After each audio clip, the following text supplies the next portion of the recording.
On en parlait hier encore dans l'émission, effectivement, l'ensauvagement, les viols, les tabassages, le fait que la Tour Eiffel, le Champ de Mars va être fermé. Oui, on ouvre les frontières, mais on crée des frontières à travers même une ville comme Paris, mais où à Grenoble, les commissariats de police incendiés, etc., etc. On pourrait passer 1 heure à raconter ce qui se passe. Alors, qu'est-ce qu'on fait? On avait posé la question, oui, effectivement, les associations, oui, il faut changer les lois, oui, il faut contraindre le gouvernement à faire ce qu'il doit faire et ce qu'il ne fait pas, en tout cas, depuis des décennies.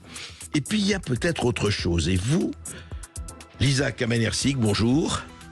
Bonjour. Bonjour, vous êtes enseignante et essayiste franco-suisse. Votre dernier livre, je rappelle votre plus récent livre, La Grande Garderie chez Albin Michel, qui est paru l'année dernière. Et justement, vous êtes intervenu, et c'est pour ça, moi, ça m'a fait réagir, dans les réseaux sociaux, vous êtes intervenu dans certaines émissions, et vous avez dit, mais vous savez, moi, je porte une arme. On se dit, comment vous portez une arme? Ah bon? Porter une arme? C'est-à-dire, est-ce qu'on peut se défendre? Parce que jusqu'à présent, on disait, non mais attendez, l'État, la police, la gendarmerie, l'armée a le monopole de la violence légitime. Eh bien, les citoyens, attendez et faites le 17 si ça va pas. Sauf que, quand on est confronté à une situation extrêmement grave, qu'est-ce qu'on fait? Alors, je voulais savoir d'abord, qu'est-ce qui vous a amené, vous, à avoir une arme? Expliquez quelle arme, d'ailleurs, parce qu'il faut être précis là-dessus. Alors, il y a un petit malentendu. Je me suis exprimée pour dire que j'étais pour la liberté de détenir et de porter des armes, et que ma qualité, entre guillemets, de franco-suisse, de Suissesse, donc, me donnait un point de vue un peu différent sur le sujet, puisqu'en Suisse, d'abord, la détention d'armes est très fréquente, et les soldats, tous les Suisses font leur service militaire chaque année, et reviennent avec leurs armes à la maison, leurs grenades, etc. Moi, j'ai vu mon père rentrer avec tout son barda à la maison chaque année. Et il n'y a pas du tout plus de criminalité en Suisse qu'ailleurs, voire c'est plutôt un pays très calme. C'est pareil en Finlande, où 56% des gens détiennent une arme, et ce n'est pas un pays connu pour son taux de criminalité délirant. Donc, je pense qu'il faut reconsidérer la question. Alors, moi, je possède une bombe lacrymogène qui est considérée en France comme une arme, donc je ne suis pas censée la porter sur moi sans motif légitime. C'est-à-dire que vous parlez de la Suisse ou de la France? Vous parlez... Non, en France. En France, c'est ça. Si je me défendais... Ah non, en Suisse, il y a liberté totale de porter ce genre de... Mais en France, vous avez interdiction de la porter. Alors j'ai le droit de la détenir, mais j'ai pas le droit de la porter. C'est-à-dire que si je me défends contre quelqu'un qui m'agresse avec cette bombe lacrymogène, il faut que je puisse prouver pour quelle raison je me baladais dans la rue avec cette bombe lacrymogène. Et je ne sais pas si un tribunal considérerait que le fait de se balader sur les Champs-Élysées ou de prendre le métro est un motif légitime. Parce que moi, je me suis fait agresser dans le métro à Paris. Il y a longtemps, il y a quelque temps. Il y a un an, en septembre 2023. Et à l'époque, je n'avais pas de bombe lacrymogène, j'avais mon trousseau de clés. Je m'étais dit, si les types vont un peu plus loin, je leur enfonce mon trousseau de clés. Mais qu'est-ce qui s'est passé? Qu'est-ce qui s'est passé, Lisa? Il se trouve que j'étais dans un wagon très très plein, que quatre hommes m'ont, serré, m'ont touché à des endroits qui ne me convenaient pas, je vous passe les détails. Que personne, moi j'ai tout de suite crié, j'ai dit que j'ai fait mine de me débattre, etc. Personne n'est intervenu sauf une petite jeune femme qui est venue du fond du wagon et qui m'a tiré par la main, qui m'a aidé à m'en sortir. Et en fait, cette jeune femme s'était fait agresser par les mêmes hommes quelques minutes avant moi dans la même station. Donc elle les avait repérés, ils l'avaient suivie dans la rame, et quand ils ont vu qu'elle allait au fond de la rame, ils l'ont abandonnée, ils se sont attaqués à moi. Et ce qui m'a le plus sidéré, si vous voulez, c'est l'attitude parfaitement passive des autres voyageurs. Et c'est pour ça que quand on me pose la question, moi je suis évidemment pas pour se faire justice soi-même. C'est pas ça. Je suis pour la légitime défense. Et on peut pas se défendre légitimement contre 4 hommes quand on est une femme sans arme. On peut pas. On peut pas se défendre contre quelqu'un qui a un couteau si on n'a pas soi-même de quoi aveugler la personne, ou même une arme à feu. On peut pas. Et il est prouvé, il y a des études multiples sur le sujet, que les pays qui ont il n'y a pas de corrélation entre la législation la plus stricte sur les armes et le taux de criminalité. Le Mexique est un pays où il y a une législation très stricte sur les armes. Et c'est un pays où il y a un taux de criminalité délirant. La Finlande, il n'y a pas de législation et il n'y a pas de criminalité. Donc il n'y a pas de corrélation, en fait. Ouais. C'est plutôt une question de culture. Oui, et quand vous non mais c'est très intéressant parce que je voudrais rappeler, vous l'avez dit sur la Suisse, je voudrais rappeler, c'est très intéressant, c'est que je rappelle pour les auditeurs qui ne le savent pas, et moi je ne le savais pas non plus, si vous souhaitez, voilà, vous devez avoir un permis port d'armes auprès de l'autorité cantonale, ce permis est valable dans toute la Suisse et le titulaire doit l'avoir sur lui en permanence. Le permis est accordé si le demandeur peut prouver, évidemment, le demandeur il a besoin de porter une arme, qu'il est préposé à la sécurité de l'entreprise ou pour se protéger des tiers ou des choses contre un danger tangible. Il doit passer un examen attestant qu'il est capable de mener une arme. Voilà, pour transporter une arme. Et puis pour transporter une arme et l'avoir sur lui, vous n'avez pas besoin de permis en Suisse. Et vous avez... Ce qui fait que quand quelqu'un entre dans un jardin sans y être invité, il ne sait jamais si le propriétaire de la maison et du jardin ne peut pas lui tirer dessus, et ça dissuade beaucoup de gens.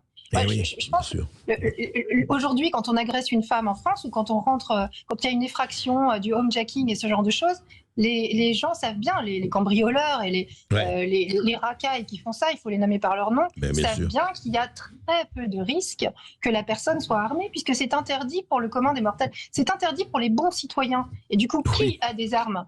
Les autres, ceux qui n'obéissent pas. Ceux qui n'obéissent pas à la loi. En fait, Lisa Kamena-Hirsig, la peine de mort est interdite en France, mais qui applique la peine de mort ? Question. Oui, bon, alors moi je suis pas forcément pour le rétablissement de la peine de mort. Non, moi non plus. Et alors, ce que je voulais dire, c'est qu'il ne faut pas faire la confusion entre le droit de régler ses comptes, le fait de se faire justice soi-même, et le fait d'avoir une arme chez soi pour défendre sa famille, sa maison, ses biens, ou d'avoir une bombe lacrymogène ou un taser sur soi dans son sac à main quand on est une femme et qu'on se balade à Paris le soir dans le métro. À Paris ou ailleurs, parce qu'il n'y a plus de ville. Aujourd'hui, il n'y a plus d'endroit en France qui soit complètement sécurisé. Si l'État faisait parfaitement son travail, on pourrait lui laisser le monopole de la violence légitime. Il se trouve que l'État ne le fait plus, qu'il n'assure plus ses missions régaliennes.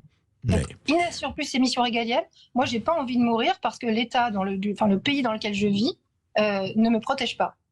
Oui, ça me paraît quand même frapper au coin du bon sens, mais surtout, évidemment, il ne s'agit pas de se rendre justice, de faire les vigilantes, et on va pas jouer à Charles Bronson et aux grands films américains.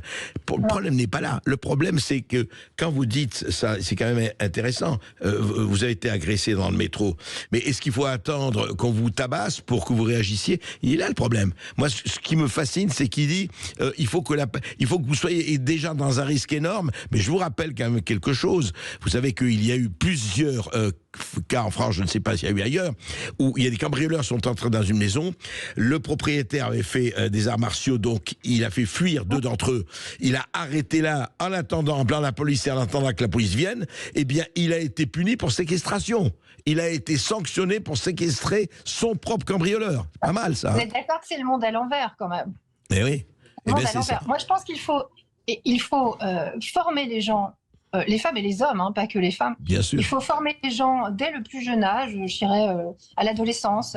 Il faut les former à se défendre physiquement par les arts martiaux, leur apprendre à tirer sur une cible, comme on apprend quand on fait, je sais pas, l'école de police ou quand on fait l'armée. Pareil en Suisse, tout le monde fait l'armée, donc les gens savent tirer.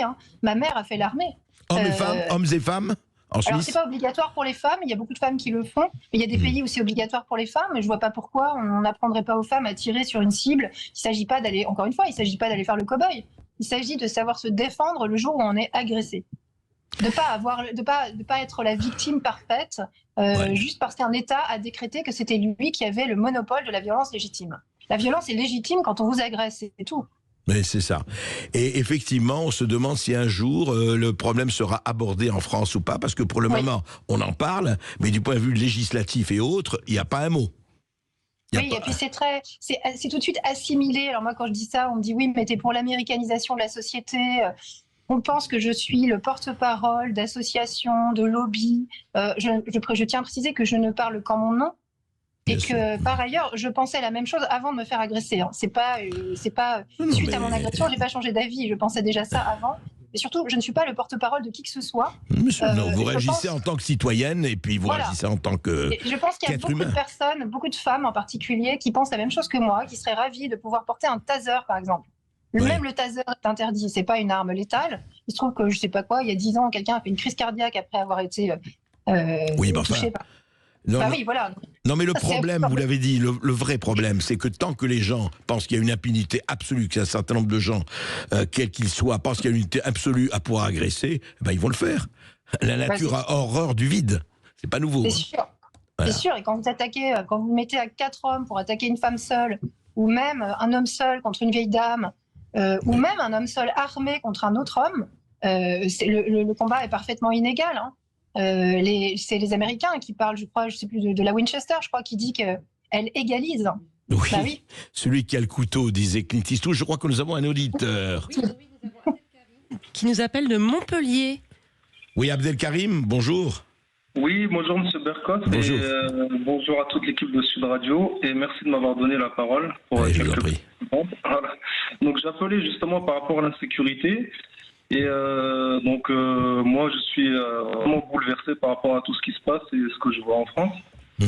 D'autant plus que je suis donc parent de 3 enfants et donc je trouve ça scandaleux de la part du gouvernement. Déjà d'une, de deux, l'insolidarité des gens qui voient des violences dehors, à l'extérieur et qui n'agissent pas. Eh oui, passivité, lâcheté, oui, il y a beaucoup. Hein. Exactement, on vit vraiment dans un système de lâche. Et je suis scandalisé par le gouvernement qui ne sert strictement à rien et qui ne nous rapporte rien. Et oui, vous voyez, moi je suis un artisan, je paye des taxes, je paye mes impôts, j'ai des enfants comme je vous disais, mais ils sont en insécurité. C'est-à-dire qu'aujourd'hui, pour les ramener à l'école, on se déplace en voiture. À la sortie d'école, on va les chercher en voiture parce que l'État ne fait pas son travail. Ouais. Voilà, à part penser à remplir leurs poches, ils ne servent strictement à rien. Et à courir après des imams à droite, à gauche, insulter des gens d'apologie de terrorisme ou de quoi que ce soit, ce gouvernement ne sert à rien. Voilà. Mais là, le problème de l'insécurité, il est très facile à régler. Il faut de l'autorité. Il faut de l'autorité, Abdelkarim. C'est ça le problème. S'il n'y a pas d'autorité, il n'y a rien. S'il n'y a pas de loi, parce qu'on est dans un état de droit. Mais Lise, je voudrais finir là-dessus. Est-ce qu'on est vraiment aujourd'hui, et je ne confonds pas les démocraties et les dictatures, on est en Europe et quand même on est avantagé par rapport à une bonne partie du monde, mais est-ce qu'on est dans un état de droit? Et justement à propos de ce dont on discute depuis quelques minutes. Lisa. Moi, je pense qu'on est quand même dans un état de droit. Il se trouve que je ne suis pas d'accord, j'ai le droit de m'exprimer sur votre antenne et je ne vais pas finir en prison parce que j'ai pris la parole pour critiquer l'État. J'ai l'impression qu'on est quand même, en tout cas, dans un état où on a le droit de s'exprimer, de critiquer. Bien sûr. J'ai écrit un livre où je critique, on va dire assez violemment, l'éducation nationale et je suis toujours en poste. Donc, on est dans un état de droit avec un débat contradictoire possible. Ce qui est dommage, je trouve, c'est que l'État, on est quand même dans un pays qui dépense énormément d'argent, on a 3 000 milliards de dettes. Et ce n'est pas un problème d'état de droit, c'est un problème d'affectation des dépenses, d'affectation des recettes aux dépenses. Le budget consacré à la justice, à la police, à l'armée, c'est-à-dire les missions régaliennes, les missions principales de l'État, celles qui sont, vous savez, vous ouvrez un manuel de droit constitutionnel, la première page est consacrée aux missions de l'État. Les missions de l'État, c'est tranquillité, sécurité, ordre public. Oui. Et c'est ça, normalement, le cœur de la mission de l'État. C'est pas de financer des associations, c'est même pas, j'allais dire, de financer l'école. C'est pas de financer les hôpitaux ou les routes. D'abord, on peut financer les écoles, mais regardez, on finance les hôpitaux, les routes, c'est pas mal de les financer aussi, vu l'état dans lequel ils sont. Regardez, à l'hôpital, on n'est pas en sécurité. À l'école, on n'est pas en sécurité. On finance les routes, etc. Sur la route, on n'est pas en sécurité. Donc, c'est Montesquieu, je crois, qui disait que le premier bien, celui qui permet de jouir de tous les autres, c'était la sécurité. Bien sûr. Vous pouvez financer tout le reste. Si vous financez les théâtres et les cinémas avec de l'argent public, c'est le cas aujourd'hui, mais que je ne peux pas m'y rendre parce que j'ai peur le soir de sortir de chez moi, ça n'est plus un bien, ça n'est plus une liberté, ça n'est plus un service. Ça n'a aucun sens. Le premier bien, c'est la sécurité. Le reste, on s'en occupe après. On est bien d'accord. Je crois que il y aurait peu de gens qui seraient en désaccord avec vous.